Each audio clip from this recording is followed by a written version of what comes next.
জয় গুরু। আজকের আমরা এই ভিডিওতে যে টপিকটার উপর আলোচনা করতে চলেছি সেটি হলো মূলত দুটি বিষয় আজকে থাকবে। প্রথমত, আজকে আমরা যে বিষয় সম্বন্ধে শুনব তা হলো সারেন্ডার কিংবা আত্মসমর্পণ জিনিসটা বাস্তবে কি। কথায় কথায় তো বলেই থাকি যে তার প্রতি সারেন্ডার করা চাই। এই সারেন্ডার কি হয়? আজকে তাই এমন কিছু কথা জানবো যে কথাগুলি জীবনে শেখায়। ঠাকুরের এই কথা যখন আমি জীবনে চরিত্রগত করার চেষ্টা করব তখন দেখবেন সারেন্ডার কেমন করে আসে বাস্তবে। তার সাথে দ্বিতীয় যে টপিকটা, যেটা আপনারা আলোচনায় প্রবেশ করার সময় ভিডিওতে যে লেখাটা দেখেছেন, সেই যে সময় কি করণীয়, তার কারণ ভবিষ্যতের দিন সেই সময় আমরা এমন কি করব, কিংবা ওই সময়ের মধ্যে যে জিনিসটা আমাদের প্রত্যেকেরই করা চাই, সবার এটা কিন্তু মাথায় রাখা দরকার। সেটা কি তা আলোচনার দ্বিতীয় অংশে আমরা শুনতে পারবো, যেটা আপনারা এর আগেও হয়তো কয়েকটা আলোচনায় শুনে থাকবেন। যে আমি যে কথাটা এখন বলি তা হলো প্রথম যে বিষয়টা, সেটা যদি এই মুহূর্তে শোনার যদি হাতে সময় যদি না থাকে, পরে আপনারা আবার ভিডিওটা চালিত শুনে নিতেই পারবেন, কারণ ভিডিও তো থেকেই যায় ইউটিউবে। আর যদি দুটোই যদি শুনতে চান তাহলে তো পুরো আলোচনাটাই তখন শুনে এমনিতে হয়ে যায়। আর নাহলে শুধু যদি দ্বিতীয় টপিকটা শুনতে চান তাহলে তা আলোচনার শেষের দিকে যে থাকে তা আপনারা অনেকেই অবগত আছেন। আলাদা করে আর তেমন কিছু বিশেষ বলার নেই, জাস্ট জানিয়ে রাখলাম। তো যাই হোক, আজকের এই আলোচনাটি এবার আমি শুরু করার আগে আপনাদের কাছে শুধু একটি কথাই অনুরোধ করছি, ভিডিওটিতে আপনারা সম্পূর্ণভাবে যুক্ত থাকার চেষ্টা করবেন। আশা করি দিলে আজকের এই যে টপিকটি আপনারা দিলে নিঃসন্দেহেই বুঝতে পারবেন। একবার শ্রী শ্রী ঠাকুরের কাছে যখন আত্মসমর্পণ নিয়ে বিভিন্ন কথা আলোচনা করা হচ্ছে, এই সারেন্ডার কথাটা একটা এমন কথা যেখানে দেখবেন সচরাচর মানুষ বুঝে থাকে সব কিছু ছেড়ে ছুটে দিয়ে নিজে একদম আমি তার উপরে ছেড়ে দিয়েছি আমার জীবনটাকে, কিংবা আমি কিচ্ছু করব না, আমি চুপচাপ বসে থাকবো, যা করার তিনি করবেন। এইটা কি সারেন্ডার? ভাবা দরকার। কেন? সবচাইতে প্রথম কথা, জীবন দিয়েছেন তিনি। যখন এই কথা আমি বলছি তাহলে তার সাথে এই কথা আমি কিভাবে বলতে পারি যে আমি চুপচাপ বসে থাকবো, যা করার তিনি করবেন? কথাটা কোন দৃষ্টিভঙ্গিতে বলছি সেইটা হচ্ছিল আসল জায়গা। নালে কিছু কিছু ক্ষেত্রে আবার এই কথাটাও ঠিক, এই যে যা করার তিনি করেন, আমি তো কিছুই না, কিন্তু আমি কোন দৃষ্টিতে বলছি সেই দৃষ্টিভঙ্গিটা ঠিক আছে তো? এখানে যে দিকটা নিয়ে আমরা শুনছি তা হলো একদম সাধারণভাবে যদি আমরা কথাটাকে ভাবি, সূক্ষ্মভাবে যদি কথাটাকে না দেখে একদম উপর দিয়ে যদি যাই কথাটায়, তাহলে দেখবেন কথাটা কি বোঝাচ্ছে, আমি চুপচাপ ঘরের কোণে বসে থাকার মতন বসে থাকবো, যা করার তিনি করবেন। এটা কোনোদিনও হয় না, অসম্ভব একটা জিনিস। তার কারণ জীবন যখন দিয়েছেন তিনি, এই কথা যখন আমি বলছি তাহলে কর্ম করার ক্ষমতাও তিনি আমায় দিয়েছেন। তাই এই কর্মটা যে করতে হবে সেটাও তিনি বলছেন। তাহলে আমি কিভাবে বলি যে আমায় কিছু করা লাগবে না, যা করার তিনি করবেন? যা করার তিনি করবেন, আমি কিছু না, আমি নিমিত্ত মাত্র। এই কথাটা সেই দৃষ্টিভঙ্গি নিয়ে তখনই ঠিক হবে যখন আমি এইটা ভাবি যে দয়া করে তিনি করিয়ে নিচ্ছেন বলে আমি করতে পারছি, না হলে আমি কে এ কাজ করার? এই রকম নিয়ে যখন আমি সেই কথাটাকে দেখলাম, সেক্ষেত্রে ঠিক আছে, সেক্ষেত্রে না হয় আমি বুঝলাম।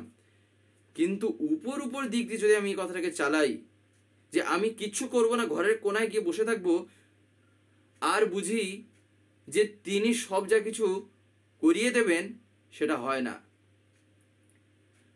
পরীক্ষায় আমি প্রশ্নের উত্তর কেমনভাবে কতটুকু দিতে পারছি সেইটা ডিপেন্ড করছে আমি কেমনভাবে ওটা স্টাডি করেছি, কেমনভাবে ওটা আমি বুঝেছি। স্টাডি করা মানে আবার এখানে মুখস্থ করার ব্যাপার তা না, বুঝেছি আমি কতটুকু জিনিসটাকে। সেটার উপর ডিপেন্ড করছে আমি কেমনভাবে পরীক্ষার খাতাটায় আমি সেই প্রশ্নগুলোর উত্তর আমি বলে দিতে পারবো, যে হ্যাঁ ওটা আমার জানা আছে, আমি তো লিখে দিতে পারলাম, হয়ে গেল। তাই এইবারে এই জায়গায় যদি আমি দাঁড়িয়ে বলি কিচ্ছু পড়াশোনা করা লাগবে না, একদম যেদিন পরীক্ষা দিতে যাব সকালবেলা একদম ঘুম থেকে উঠে পড়ে মানে একদম মন থেকে পবিত্র হয়ে সব দিক দিয়ে একদম সাধুর মতন আমি ভাব দেখিয়ে কি করছি না, দুখানা ধূপকাঠি প্রদীপ জ্বালিয়ে দিয়ে আমি তার ছবির সামনে গিয়ে আমি বলছি আজকে আমায় পাশ করিয়ে দাও, আজকে পরীক্ষাটা যেন ভালো হয়। কিভাবে হবে? আদৌ কোনো দিন সম্ভব? আমি তাকে ধরে আমি এইরকম অযৌক্তিক কথা বলিটা কিভাবে? হয় না। তাহলে এখানে ঘটবেটা কিভাবে? তাহলে এখানে আমি তার দয়াটা পাবো কিভাবে? তার দয়াটা আমি পাবো এইভাবে, যেখানে ধরেন আমি যেখানে পড়াশোনাটা করছি, যেখানে আমি স্টাডিটা করছি, পরমপিতা যখন আমার জীবনে মাথায় আছেন, তার কথাগুলিকে যখন আমি চরিত্রগত করব, আস্তে আস্তে যত মেনে চলবো, তখন তার ভিতর দিয়ে আমার মন থেকে শুরু করে আমার ব্রেন থেকে শুরু করে সব কিছুর একটা প্রভাব পড়েই। এটা দেখা গেছে। এখানেও সায়েন্স, এখানেও কোনো ইলজিক্যাল কোনো কথাবার্তা নেই। তাই এই জায়গায় কি হয়, তখন আরো ডেভেলপ হয়ে যায় আমার চিন্তা ভাবনা, আরো তখন সতেজ হয়ে ওঠে। সেক্ষেত্রে কি হয়, যে পড়াটা হয়তো দেখা যাবে আমি 2 ঘন্টা ধরে পড়ছি, ওইটা আমার 10-15 মিনিটে আমি কভার করে দিতে পারছি, আধ ঘন্টার মধ্যে ওটা আমি বুঝে যাচ্ছি, মাথাটা তখন খুলে যাচ্ছে। এইটা হচ্ছিল এইরকম ভাবে তার দয়াটা পাওয়া। এই না সারা বছর কিছু করলাম না, আমি কিছুই জানি সেই বিষয় সম্বন্ধে, সেই বিষয়ের নামও পর্যন্ত হয়তো বুঝতে পারলাম না, চলে গেছে পরীক্ষা দিতে, কি বলছি তুমি তো রক্ষা করছো না, আজকে আমার কেন এরকম হলো? এটা হয় না। দয়াটা কেমন ভাবে পেতে হয় সেটা আগে জানা দরকার। তার কারণ দয়া কথার মানে হলো রক্ষা করা। আমি কতটুকু রক্ষা করেছিলাম যখন সময়টা হাতে ছিল, তাকে আমি কতটুকু নিজের জীবনে রক্ষা করে চলেছি, কতটুকু মেনে চলেছি তার কথাটাকে, এটাই হচ্ছিল দয়া পাওয়ার পথ। এই যে সারেন্ডার, শ্রী ঠাকুরের কাছে একবার এই সারেন্ডার নিয়ে যখন বিভিন্ন কথা আলোচনা করা হয়, তখন জ্ঞানদা ঠাকুরকে জিজ্ঞাসা করেন, ঠাকুর সারেন্ডার জিনিসটা কি? এটা কি একটা নিশ্চিন্ততা নাকি সামথিং মোর? অর্থাৎ সামথিং মোর বলতে নাকি আরো কিছু? তখন শ্রী ঠাকুর বলেন, মাত্র 2টো শব্দ ঠাকুর বললেন। যেহেতু জ্ঞানদা জিজ্ঞাসা করলেন, ঠাকুর এটা কি নিশ্চিন্ততা নাকি সামথিং মোর? ঠাকুর তখন বলেন, এটা ইনফাইনাইটলি মোর, অর্থাৎ এটা আরো অনন্ত। তখন জ্ঞানদা জিজ্ঞাসা করেন ঠাকুরকে, ঠাকুর তাহলে নিজেকে ছেড়ে দিলেই কি ছেড়ে দেওয়া হলো? তখন শ্রী ঠাকুর বলেন সারেন্ডার কথার মানে কি? তখন ঠাকুর বলছেন, সারেন্ডার বা এই আত্মসমর্পণ, সারেন্ডার মানে to give myself up above, অর্থাৎ আমার যা কিছু সবটার উপর গুরুকে রাখা, তার তাই ইচ্ছাগুলি পূরণ করা। টান তার দিকে না গেলে তা করতে পারবো না। গুরুতে যদি শ্রদ্ধা না থাকে তাতে আত্মসমর্পণ হয় না। তাই ঠাকুর বলছেন যে গুরুতে যদি শ্রদ্ধা না থাকে তাতে আত্মসমর্পণ করতে পারবে না। শ্রদ্ধা যত বেশি হয় তত সম্বেগটা বেড়ে যায়, লয় হতে দেয় না সেক্ষেত্রে কাঁচা অবস্থায়।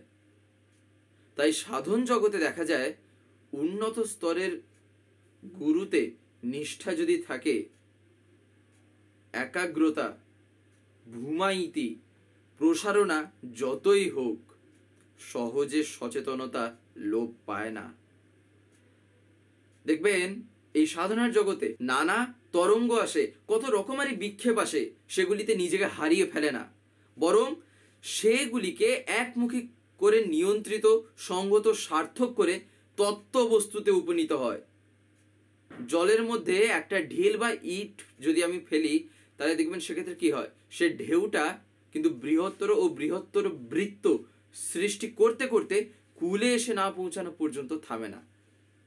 দেখবেন গ্রামের দিকে কিংবা আশেপাশে যদি কোনো একটা পুকুর থাকে, সেক্ষেত্রে দেখবেন যখন আমরা কোনো একটা ঢিল ছুঁড়ি না, দেখবেন ছোট বাচ্চারা খেলা করে এসব নিয়ে। সেই এই জিনিসগুলো লক্ষণীয়। ঠাকুর সেই উদাহরণটা দিয়ে বোঝাচ্ছেন যে যখন আমি জলের মধ্যে একটা ঢিল বা একটা ইট ফেললাম, সে ঢেউটা কিন্তু বৃহত্তর বৃহত্তর বৃত্ত সৃষ্টি করতে করতে কূলে এসে না পৌঁছানো পর্যন্ত কিন্তু থামে না। এরকম একটা গোল গোল গোল গোল বাড়তে থাকে না, ওই জলের যে একটা বলতে পারেন ফ্লোটা তখন আস্তে আস্তে স্প্রেড হতে থাকে একটা বৃত্তের আকার নিয়ে। ঠাকুর বলছেন এটাই। তাই প্রত্যেক যা কিছুই অন্তরের শান্ত বিগ্রহে সার্থকতা লাভ করে আমাদের সার্থক করে তুলতে চায়, আর ওই কেন্দ্রের প্রতি চাই হচ্ছিল তাই অকাট্য টান। এই কারণেই ঠাকুর বলছেন যে সারেন্ডার মানেটা হচ্ছে হলো আমি সব কিছুর উপরে আমি তাকে রাখলাম, আর আমি যাই করছি না কেন তখন আমি সেটা অনুভব করতে পারছি যে এটা আমি তার দয়াতেই যে করতে পারছি। এইটাই হচ্ছিল সারেন্ডার। আর এই সারেন্ডার করলে হয় কি, যেসব জিনিসগুলি থেকে রেহাই পাওয়া যায়, যেমন বিশাল বড় একটা যে জিনিস তা হচ্ছিল অহংকার। এই অহংকার এক এমন জিনিস, অহংকার থেকে যদি রেহাই পেতে হয় না, এই সারেন্ডার একটা এমন পথ, নিজেকে তার প্রতি আত্মসমর্পণ করা, এর চাইতে আর বলতে পারেন উত্তম পথ আছে বলে তেমন মনেই হয় না। সব কিছু ক্ষেত্রে তখন আমি ভাবছি তার দয়াতেই হচ্ছে। অহংকার এসে স্থান পাবেটা কোথায় আমার জীবনে যে আমি অহংকার করব? অহংকারের জায়গাটুকুই আমি রাখিনি যে সে আমার মনে আসবে। প্রত্যেকটা মুহূর্তে আমি তার কথা চিন্তা করছি, প্রত্যেকটা মুহূর্তে আমি তার দয়ায় যে বেঁচে আছি আমি ওইরকম ভাবছি। তাহলে অহংকার কি আসতে পারবে সেই জায়গায়? অসম্ভব। অহংকার সেক্ষেত্রে স্থানই পাবে না। তাই এই যে এই টান, ঠাকুর বলছেন সেই অকাট্য টানের তাই প্রয়োজন। সেই কেন্দ্রের প্রতি চাই হচ্ছে সেই অকাট্য টান। তখন জ্ঞানদা ঠাকুরকে বলেন, ঠাকুর সব অন্তরায় সত্ত্বেও একটা মুখ্য ভাব নিয়ে লেগে থাকাই তো দরকার। তখন ঠাকুর বলেন ভাবের মধ্যে কোহেসিভ আর্চ, অর্থাৎ সংশক্তিমূলক একটা আকুতি থাকা চাই, নচেত কি হয়, স্ক্যাটার্ড হয়ে যাবে। স্ক্যাটার্ড মানে এখানে একটা বিচ্ছিন্ন বা বলতে পারেন ছিন্ন ভিন্ন একটা হয়ে যাওয়ার ওই রকম একটা ব্যাপার, ছড়িয়ে ছিটিয়ে একটা হয়ে যাবে। সেক্ষেত্রে বলতে পারেন জীবনটা একদম তখন ধূলিসাৎ হয়ে যায়। তাই সেক্ষেত্রে কি হয়, সেক্ষেত্রে জীবনটার উপভোগ্য হয়ে ওঠে না। প্রথমত তখন ভাববো ঠাকুরকে ধরেছিলাম কি হলো, দ্বিতীয়ত কি হবে, জীবনটাই একেবারে তছনছ হয়ে যায়, ছিন্ন ভিন্ন হয়ে যায়। তাই ঠাকুর বলছেন যে সব বাধাকে উপেক্ষা করে বা বাধ্য করে মূল ধরে থাকতে হবে। যেমন ওই যেই নৌকো, একটা নৌকো যখন একটা গাছে দড়ির সাথে বাঁধা থাকে, নদীতে যতই স্রোত আসুক না কেন এত সহজে কিন্তু সে হারিয়ে যাবে না। একটু এদিক ওদিক নড়বে ঠিকই, তার অস্তিত্ব নিভে যাবে না। কেন? সেই গাছের সাথে বাঁধা আছে বলে। সেই গাছটা তাকে অত দূর থেকে সেই দড়ি দিয়ে টেনে রেখেছে, সেই ধরে রেখেছে। আমি আমার জীবনটাকে তার সাথে কতটুকু ধরাতে পেরেছি, নিজের জীবনটাকে আমি কতটুকু তার চরণে সঁপে দিয়েছি। তাই ঠাকুর বলছেন যে নিজের জীবনটাকে তাই তাতে কেন্দ্রায়িত করে তোলা চাই। নিজের জীবনটাকে যে ইষ্টের জন্য যে নিজের জীবনটাকে খরচ করে, সেই জীবনে পরম শান্তির অধিকারী হয়ে ওঠে। সেক্ষেত্রে সে সব দিক দিয়ে তখন জীবনে এগিয়ে যায়, বাধাও তার কিছু করতে পারে না, বাধাও সেক্ষেত্রে বাধ্য হয়ে ওঠে। আর সেক্ষেত্রে জীবনে যত বড়ই ঝঞ্ঝাট থাকুক না কেন, ঠাকুর বলছেন সে এত বড়ও যদি একটা ঝঞ্ঝাট থাকে, সেক্ষেত্রে কত অল্পের উপর দিয়ে যে চলে যাবে তা আমি বুঝতেই পারবো না। কিছু কিছু ক্ষেত্রে তো সেটাও হয় না, একটা নর্মাল লাইফ, একটা সাধারণ জীবনের মতন তখন জীবন কেটে যায়। বুঝতেই পারলাম না যে জীবনে এত বড় একটা, বলতে পারেন ফাঁড়া, কিংবা এত বড় একটা আমার জীবনে যে বাধা ছিল। তাই ঠাকুর ধরিয়ে দেন, তাই ঠাকুর বলছেন করো, করো হও পাও। তিনটেই ঠাকুর কথা বললেন, করো হও পাও, মানে ঠাকুর যা বলছেন সেটা আমাকে করা লাগবে। করার ভিতর দিয়ে আমি সেই রকম যখন হয়ে উঠব, প্রাপ্তি অর্থাৎ পাওয়া আপনা থেকেই ঘটবে। তাই এটাই হলো ঠাকুর বলছেন পথ। আর কি, এইখানে পরম পূজ্যপাদ শ্রী শ্রী আচার্যদেব একটা কথা বলছেন, তা হলো সারেন্ডার করা আর কমপ্লিট সারেন্ডার করা দুটো কিন্তু আলাদা জিনিস। আমি সারেন্ডার করেছি, এই আত্মসমর্পণ কিছু কিছু ক্ষেত্রে কিন্তু মনটাকে তাও বিচলিত করে দেয়।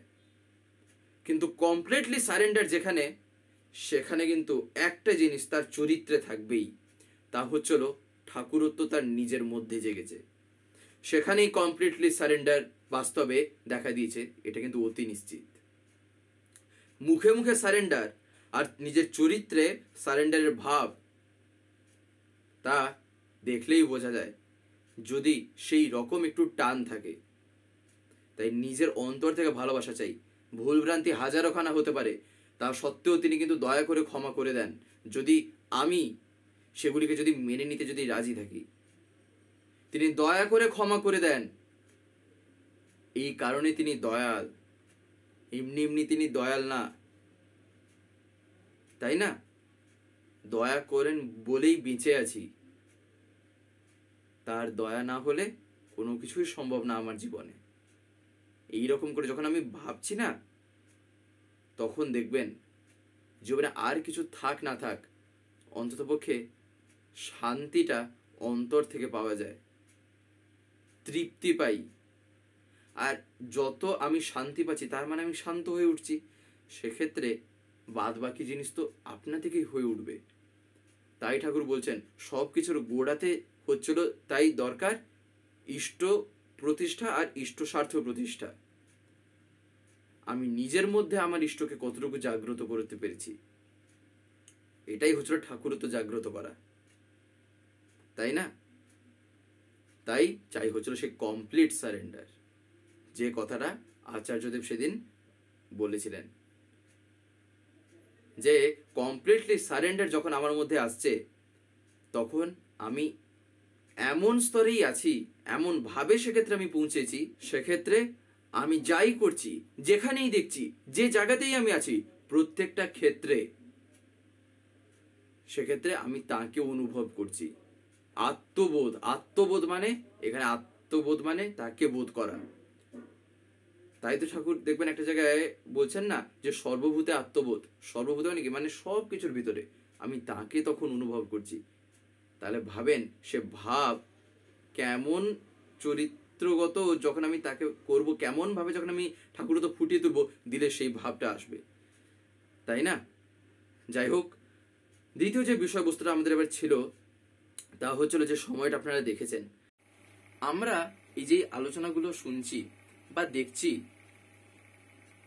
একটা জিনিস লক্ষ্য রাখা দরকার, আমরা কি প্রত্যেক দিন এই ভিডিওগুলো পাই এই স্বস্তিতীর্থ থেকে বা চ্যানেল থেকে? দেখবেন আপনারা হয়তো অনেকে এমন আছেন যারা ইউটিউব খোলার পরে এরকম স্ক্রল করেন, দিলে আপনারা দেখতে পান। কিন্তু আপনাদের যদি ডেলি তার কথা শুনতে হয়, প্রত্যেক দিন যদি শুনতে হয় পরমপিতার কথা বা বিভিন্ন ঘটনা বা দর্শনের উপর আলোচনা, তাহলে আপনাকে তো চ্যানেলটাকে সাবস্ক্রাইব করে রাখতে হবে, যেটা অনেকে আমি দেখতে পাই হয়তো করতে জানেন না। বিশেষ করে যারা একটু বয়স্ক আছেন বা যারা মানে এতটা এক্সপার্ট নন মোবাইলের ক্ষেত্রে, তাদের কাছে আমি বলছি, আপনারা যদি না পারেন তাহলে বাড়িতে যারা ছোটরা আছে, তারা এইসবে একদম পুরো মাহির, এক্সপার্ট, হাতের খেলা তাদের কাছে, তাদেরকে বলবেন, তারা করে দেবে। বলবেন সাবস্ক্রাইব করে পাশের যে একটা বেল আইকন আসবে, ওটা প্রেস করে অল করে রাখতে।